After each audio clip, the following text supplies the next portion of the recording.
The great fundamental issue now before our people can be stated briefly. It is, are the American people fit to govern themselves, to rule themselves, to control themselves? I believe they are. My opponents do not. I believe in the right of the people to rule.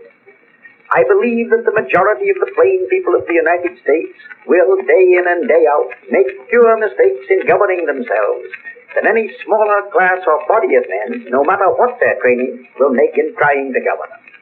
I believe again that the American people are as a whole capable of self-control and of learning by their mistakes.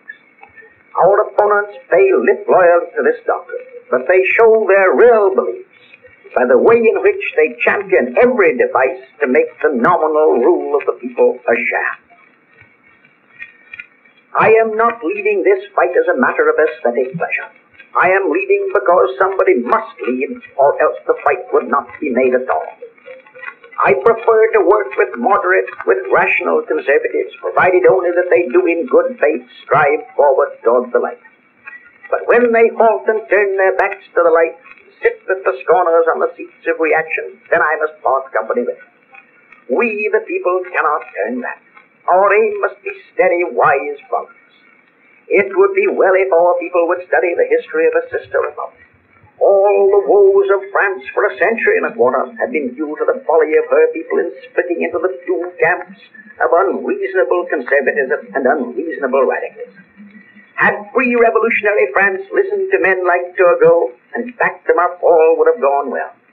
But the beneficiaries of privilege, the Bourbon reactionaries, the short-sighted ultra-conservatives, turned down Turgot and then found that instead of him they had obtained Robespierre. They gained 20 years' freedom from all restraint and reform at the cost of the whirlwind of the Red Terror, and in their turn the unbridled extremists of the terror induced a blind reaction.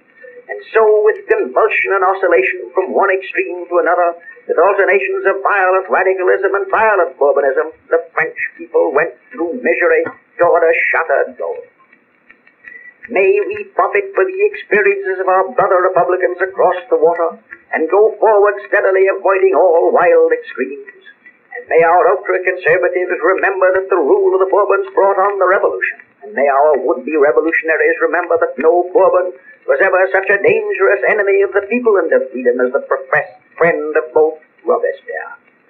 There is no danger of a revolution in this country, but there is grave discontent and unrest, and in order to remove them there is need of all the wisdom and probity and deep-seated faith in and purpose to uplift humanity we have at our command.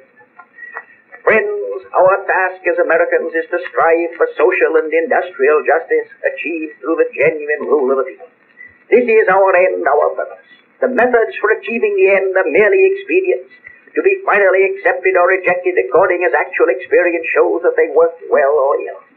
But in our hearts we must have this lofty purpose, and strive for it in all earnestness and sincerity, or our work will come to nothing.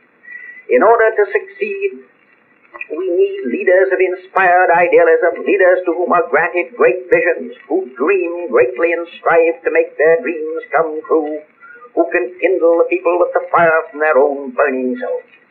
The leader, for the time being, whoever he may be, is but an instrument to be used until broken and then to be cast aside. And if he is worth his salt, he will care no more when he is broken than a soldier cares when he is sent where his life is forfeit, in order that the victory may be won.